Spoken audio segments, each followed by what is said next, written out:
Hello and welcome to the DISNEYCAST, a weekly podcast going through and reviewing / discussing every Disney animated film.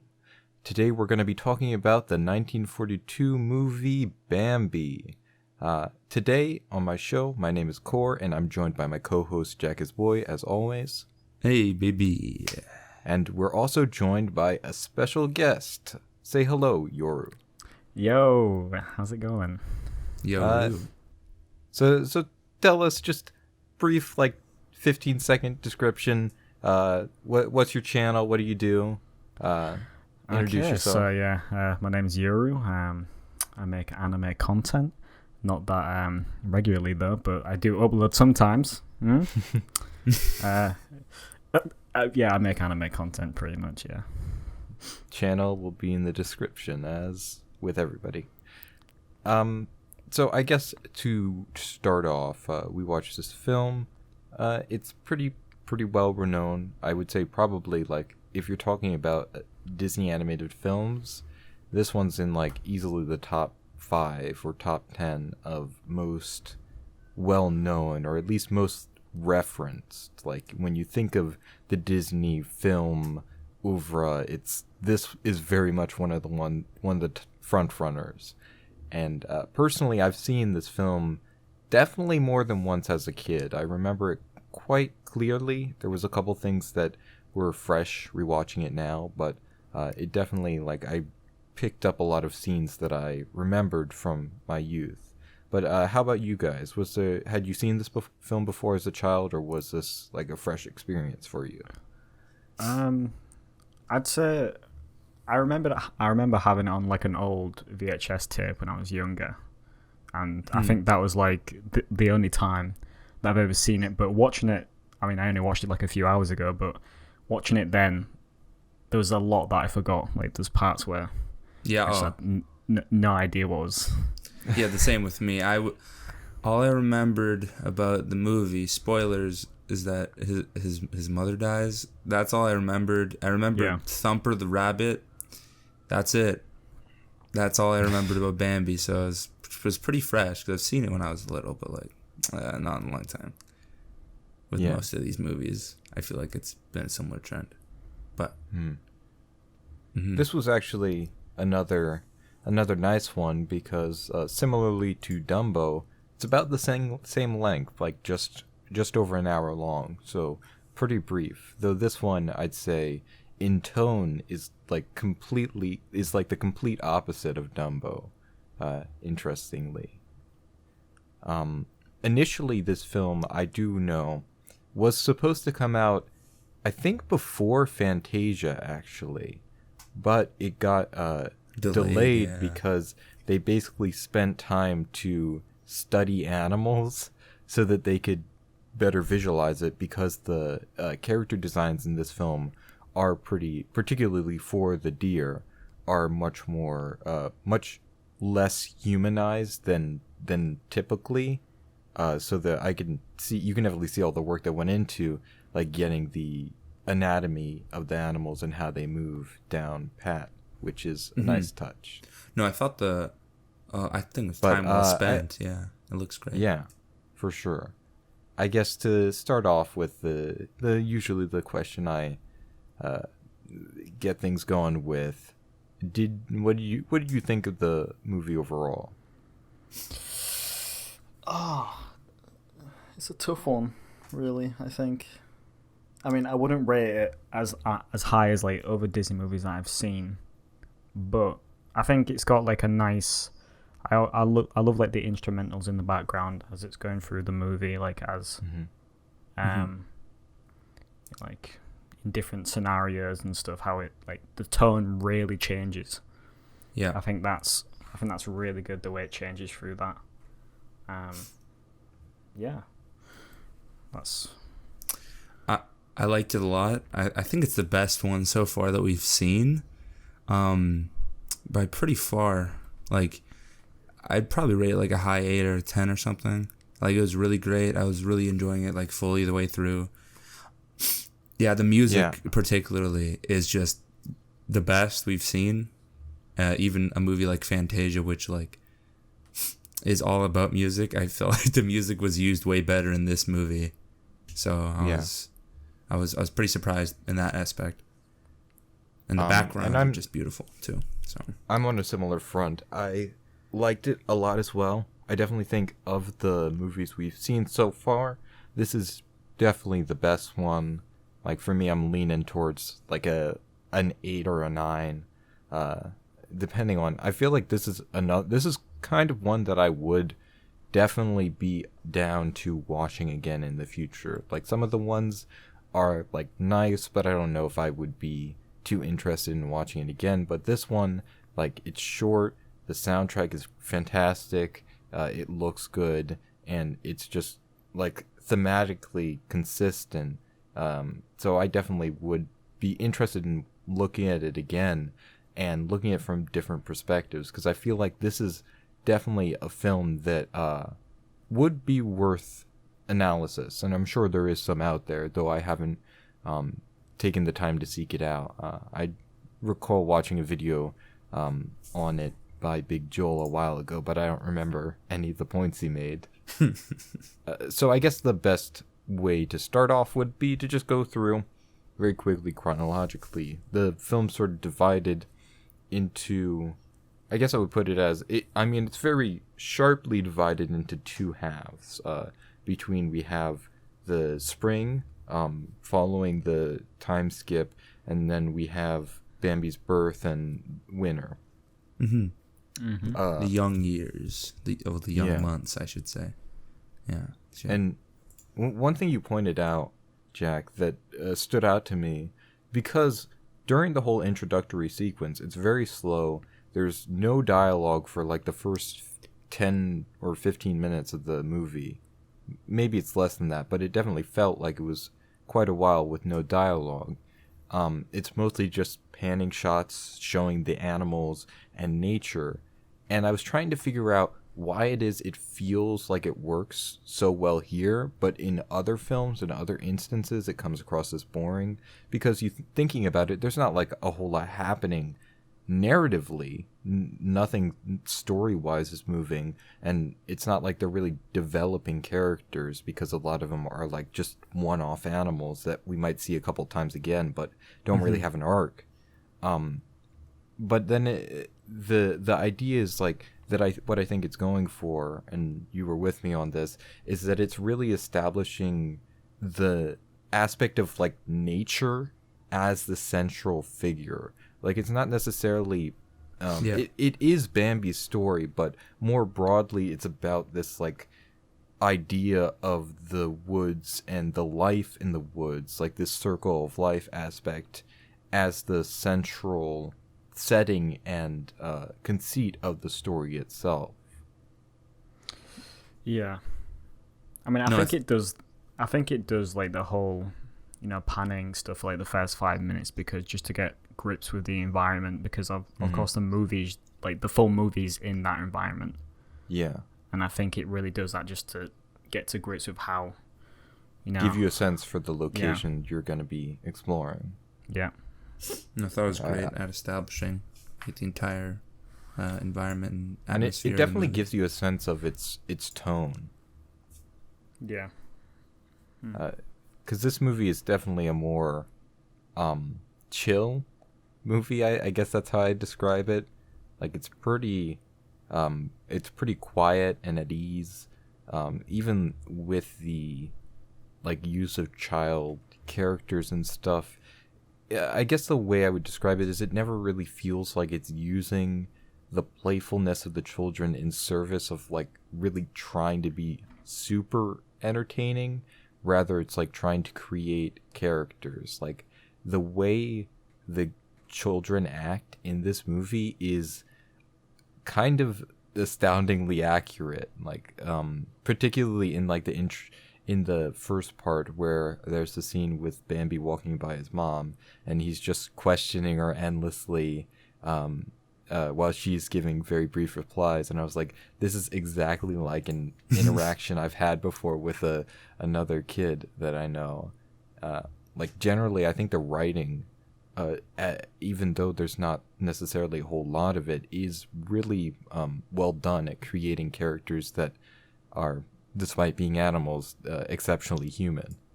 Oh no, I definitely agree. Like all the kid characters like Bambi and Thumper and Skunk, that I forgot the name of. Flower, yeah. Flower, yeah. An incredible name. Bambi gave him. Yeah, no, I thought the writing and how they acted was pretty well done. I like Bambi's voice acting was pretty great throughout. I think I prefer the voice acting as a child. Like prefer when a contrast to when he was an adult. But I agree. Thumper's voice actor was pretty funny throughout that. At many instances, I kept pointing out that he sounded drunk, and I don't know. I don't know what Disney was doing behind the scenes to influence this voice acting kid, but you know, he's a pretty notoriously weird man, so who knows what he could have done to him. He's gotta loosen him up. He has to loosen the kids up to get some good voices in. I don't know. I was weirded out, but it was funny, so I forgave it. I forgave the weird performance at times. Mm-hmm. Yeah. One thing that I noticed watching this now that I didn't remember is that it pulls kind of, I guess you could call it a bait and switch, but it's also a really effective setup, which like sort of brings me back to like, I think this movie is really effectively structured for the most part. I have a little bit of issue with the pacing on the second half, but yeah. When it comes to like setting up events and then giving the payoff, it's pretty good about that. For instance, when they go out to the meadow, it establishes it as a dangerous place. Immediately. And with that music. Like Jesus. Bambi's mom goes out and sort of scouts the area out, and there's the ominous music playing. And I didn't remember Bambi's mom, like I remembered that Bambi's mom dies, but I didn't remember like what the scene was like specifically. So I literally just thought she was gonna die right there. And then when she didn't, I was like, huh. But not only is it sort of this affected thing because it makes you think, oh, they're safe, but then of course she dies later. But also it sets it up as a danger before like it. Otherwise, it would feel a little sudden to introduce us to a danger and then immediately have the consequences of the danger come upon us. Mm-hmm. This way, we are already like familiar with it. It's like and it's so getting the viewer's ready. Like something's gonna happen, or it's just hinting towards that. Definitely. So I really like that it does that. No, I thought it was really effective at punching us with that later. That big emotional hit when Bambi. Do you guys have any other particular thoughts on the pre-spring section of the film? Any like thing in specifics, maybe a scene or something? I like the winter aspect when Thumper and Bambi are running across the ice. I thought that was pretty funny when Bambi was spinning around with his legs spread. I thought that was pretty interesting. I like the idea of like the wise what is he, a deer? Yeah, the wise deer that like roams everywhere. Bambi's like dad. That character, they establish him earlier on too, to use him later. He's basically like the Chekhov's gun of this movie, but as a character. So yeah, it was interesting. One of the things I really like about this introductory sequence is like because it's more like happy, except for like the scene where Bambi's mom dies, because structurally it's kind of interesting the way it like moves between tones, because the first half is mostly happy, and then in like the last section, like the very last section of the first part, it moves to dramatic, and then it immediately cuts with the time skip to joyous again, but then it shifts to dramatic again, and most of the second half is dramatic. So it's like this interesting like balancing act where they're both like have an even division even though the division is uneven in each individual section, across the whole board, it's an even like balance between the two. Yeah, I thought they handled all the tone shifts pretty damn well. And but the structure of the movie, it was great. Yeah. In the first half, there's like so many really great cuts of character animation that are so expressive and great, and I just see that I'm like, dang, like how did they have the mental capabilities to bring this to page? Like the way the characters move and just has so much character to it. Like particularly I'm thinking like there's one scene where like the scene you were talking about where they're skating on the ice and Thumper is sitting on the rock and he laughs, and it's like the way his body moves is like the most genuine, compelling thing I've ever seen in my life. Yeah, it's fantastic. Yeah, it is pretty fantastic. Yeah, what were you saying here? I was gonna say one thing that I think they do really well, especially in the first half, is like developing Bambi. Like he kind of comes across as like kind of like goofy in a way.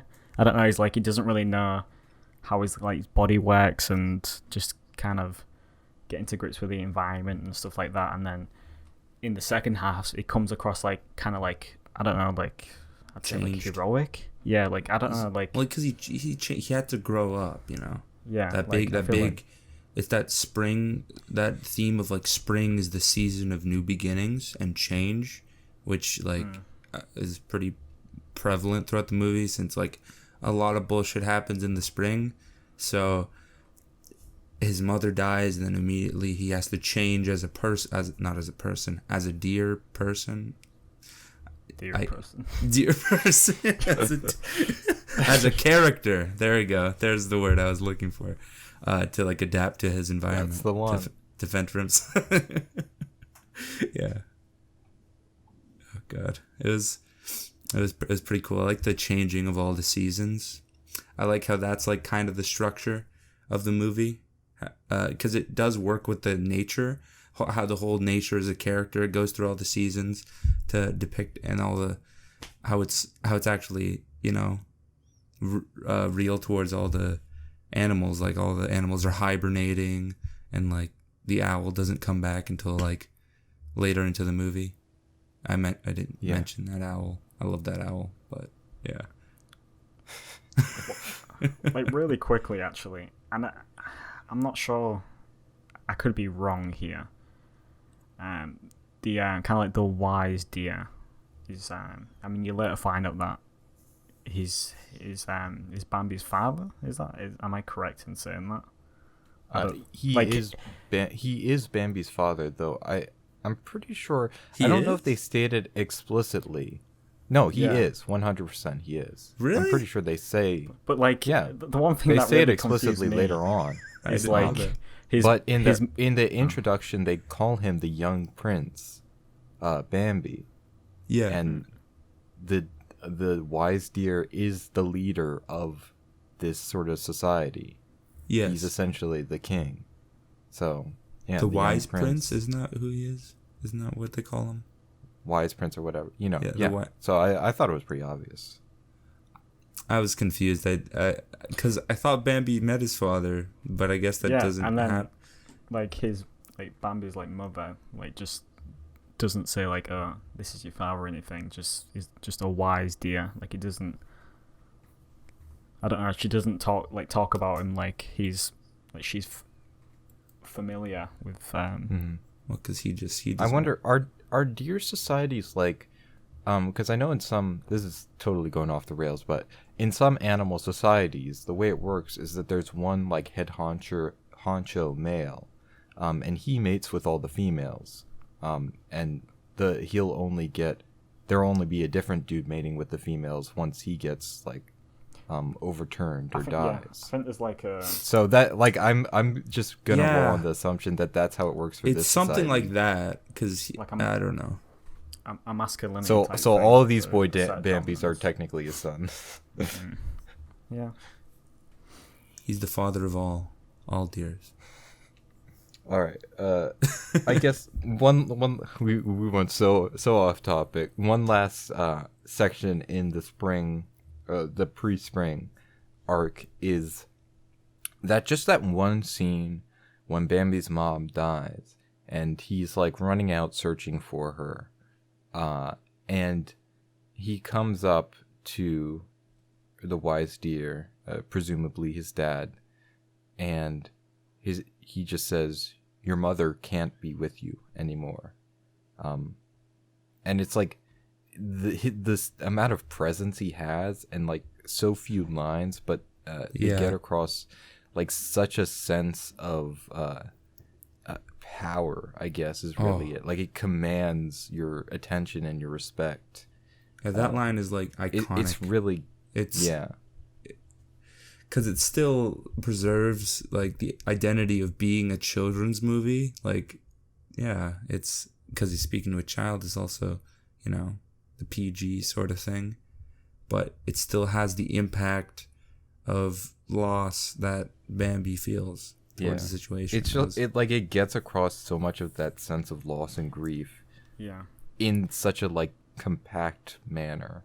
Because he could have done it a different way. He could have kind of like bounced around the topic, kind of just said like, I don't know, she went away for a while, but no, he was like hitting you right with it, like she's dead pretty much. She's not going to be coming back. Yeah. And then it just kind of hits him. It's like, oh shit. I gotta be a man now. I gotta be a deer man now. No.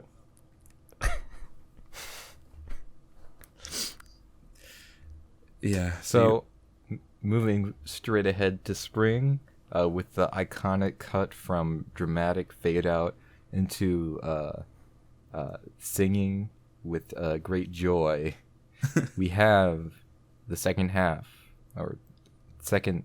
It's not really the second half. Like, it's not evenly divided. The second section of the movie is shorter than the first, and I'm not entirely sure that's a good thing, because I think it definitely feels less less good. Feels like, rushed, I guess, in overall. a way. Yeah, way more fast paced compared to the first half. I think the most apparent part of that is that like they are all adults. They meet up together because they age so quickly, I guess. They meet each other again because they've been separated because it's winter and stuff. And they're like, "Oh, hey, my friends." And then the owl's like, "Oh, you better watch out or you're gonna fall for a girl." And then they're like, "We'll never do that." And then 10 seconds later, they all fall for girls. 10 seconds later, all of them fall in love at the same fucking time. It is so sick. One by one. Admittedly, this does provide some nice results, because that scene where Thumper falls for the sexy rabbit lady is like the funniest sequence of animation I've seen in my whole life. It's hilarious. That was really good. I love Thumper. God damn. Like, me and Jack were laughing really hard at that one. Speaking on Thumper, like, I noticed in the first half his like voice, it wasn't like, it was quite high pitched, and then as soon as he gets into the second part, his voice just like drastically changes. Drops. It's like such a big contrast. It would have been so funny if Thumper... my voice used to be pretty high when I was a kid, so I can relate. Yeah, that's like all children. Yeah. And then you go through spring, and then boom, your voice puberty drops. Haha, change. Yo, what's up? I'm Thumper. That's him, basically. I would love it if like Thumper's voice stayed the same and Bambi's voice like changed, and they had like this dynamic. That'd be really funny. Of Thumper being jealous, I guess. I don't know, of his voice. That'd be pretty funny. Any dynamic really would have been nice in the second half. They don't really have much of a relationship at all. It's like, it's basically like the movie literally pulls a high and a buy on us with their friendships. Yeah. No, I thought the friendship was pretty great and fun to watch in the first half. Like Thumper teaching. But then they're like, shit. Okay, we have other things to do. Sorry, we have to burn the goddamn forest down. Shut up. I mean, at the very least, like, this is. Like, I was kind of talking about this before. even in the cases where it feels rushed, it does at least feel earned. Like, it feels like everything is set up. It's just a question of, like, how much or, like, how well executed is the setup. But everything that happens in the movie does feel like a logical, like, progression. Mm-hmm. Like, there's never... I don't think there's any event where it happened and I was like, I don't believe that. I mean, we'll probably talk about this closer to the end, but it's kind of like a cycle, right? Yeah. The whole, like when Bambi was younger, he was born, and then it kind of just repeats that cycle, and then it's springtime, the hunters are back, it kind of just, like, it repeats. I mean, that's just the life of a deer, I guess. Like, yeah. It is life of the deer. It's true, and then they're born at the end. This is something I want to point out, and I'll definitely be I'll keep this in mind when we finally get to Lion King down the line, which I'm really looking forward to watching again. I noticed it felt like there was a lot of parallels between this film and Lion King, both from, like, a thematic perspective, but then also a lot of imagery felt really similar, like particularly, like, scenes. There's like this rock that looks like a tiny version of Pride Rock.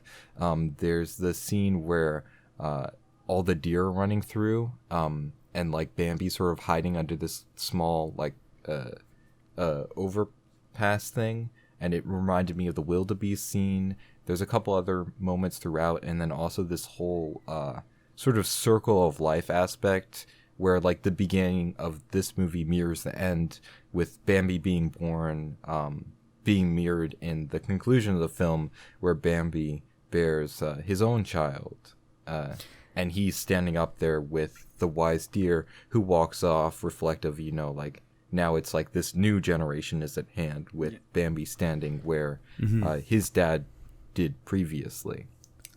So yeah, it definitely gave me that vibe. One thing that now that you talk about, like, the similarities in both movies is that they both go through some type of loss, and then at the end, or, like, the next, part or whatever, they come out stronger. It's the same, like Lion like King. Like, I'm not you sure see Simba grow up. I don't really know the characters' names, but his dad dies, like, trying to protect his son. I forgot the names. I'm sorry. And then no worries, like, in Bambi, his mom, like, dies protecting Bambi, and it's kind of the same way. And then they go through that, but they both come out stronger. Yeah, because we see Simba grow up, and we also see Bambi grow up. It's like that similar. Yeah, they're pretty similar. I'm thinking about it, but I haven't seen it in so long. So yeah, we'll see when we get to just that something episode. worth keeping an eye out for when we get to Lion King. I think would be interesting. Like, really quickly, before I go on to the next thing, like, certainly, like, with Bambi, when he comes back, he comes back, and you can just tell straight away, like, how much he's grown. Like, you can tell, like, oh, he's he's grown up, he's gotten bigger and whatnot, and it really emphasizes that, like, look at me, I've got horns and stuff now. Yeah. And then, like, the same with, like, the Lion King, like, when he comes back, he's, like, bigger and stronger, and just big boy. Like, yeah. Well, because we see that with Bambi, because he, like, immediately, like, almost immediately, like, gets in a fight with a fellow deer for his girlfriend, and I don't remember. Owns him. He destroys this guy. Destroys this guy, which also sets up till later when Bambi fucking destroys these dogs.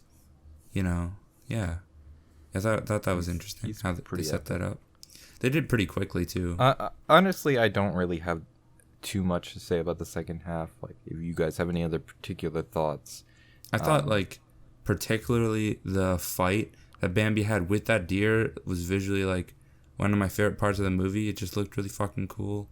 A lot of the lighting and framing was really interesting. A sense of, like, you could tell they'd studied real scenes, because, like, there was that sense of, like, ferocity and danger. Like, when the deer's like trying to stomp on his body, and it's like, oof. It was brutal. You can really feel like what Bambi was going through, and it was really cool.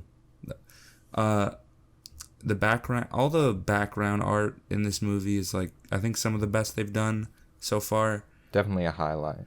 Especially like when the fire starts in the forest at the end of the movie. I thought like a lot of that looked really cool, like the blending of the fire burning down all the beautiful trees, and it was yeah. I don't have too much to say. One of the highlights of the environment, yeah. With the background art is like, there's so much like layering effects, like multiple layer backgrounds. Like there's a lot of scenes where like there is a foreground background layer in front of where the characters are that sort of frames the characters. Like the framing in this movie is fantastic. Like constantly the characters are like behind something or like or surrounded by something, framed by something, literally. And there's all these layers to the background that both give it a sense of depth, but also create this sort of like storybook, like pop-up book kind of feeling to it that I really like. And one final thing that I do have to rave over is how great the soundtrack is. Like you guys mentioned it, soundtrack is so good. There's like all these. I would have to like listen to it more and really it's definitely break the it down. highlight of the movie. I'd say. To describe it. That was another thing you pointed out, Jack. Like that's what helps sell the slower paced scenes is the soundtrack. It does a lot of the legwork. Because with the previous ones, like I never really remembered the soundtrack outside of the vocal pieces, the vocal songs, like the ones where it's like "Someday My Prince Will Come," stuff like that. Those are the ones that people remember. But with this one, there's like a very clear use of themes for every character and locations. Like I'd have to go back through and listen to see what exactly has themes and what doesn't. But you get this sense of there's themes for the different characters and places, and that the themes develop. There's that really great like chromatic motif that's sort of got like the Jaws-like effect for when there's like danger approaching. Da da da, like it just keeps repeating, and there's so much tension. It's so I love great. How they use that a bunch. Like at the end, especially when they used it again, I was like, oh yes, that the tension is really there when that music starts playing.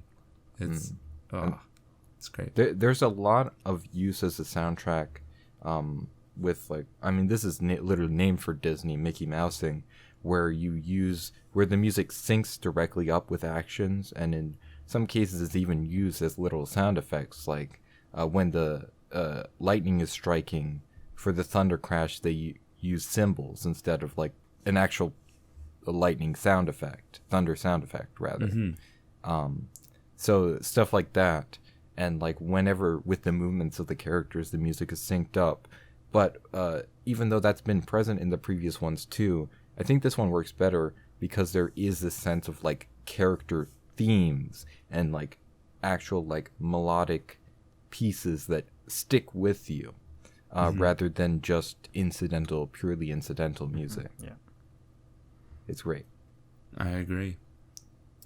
So do you any final thoughts on Bambi before we wrap this up?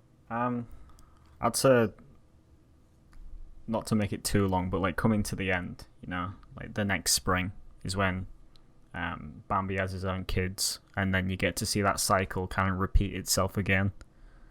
And then now Bambi is now like the new, the great prince of the forest, and he's kind of like looking down and just keeping his watchful eye, I guess. Which is pretty cool. Just see that cycle kind of repeat itself. I thought it was pretty nice. The circle of life, basically. Yeah, it's pretty great seeing that, the ending of that movie. It was impactful. It was nice. Yeah. Very nice. Very nice. Any thoughts from you, Jack? Nah, I think I've said most of what I had to say. Good movie. It was really great. I recommended. Yeah, Yoruu, would you recommend this movie? Yeah, I definitely would. Yeah, it was good. I thought it was good. Yeah. Likewise. So, thank you for listening. Also, for our listeners, I can finally announce I decided on when this podcast is going up. Thursdays, 2 p.m. EST. Gonna try and stick to that weekly schedule.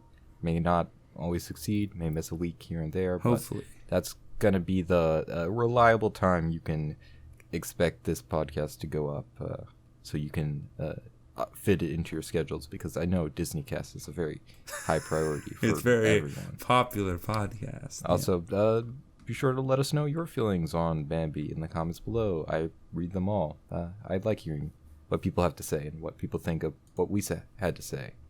I've been joined by Jacket's Boy as always. Yeah. Link to his channel in the description, and Yoruu, special guest. Yeah. Check him out. I'll have his channel linked in the description as well. Pretty cool Thanks guy. for listening. He's pretty cool. Yeah, he's all right. Yeah, he's all right. He's okay. Okay. He's fine. The score just keeps going down. Anyways, thanks for listening, and we'll see you next week. Bye-bye.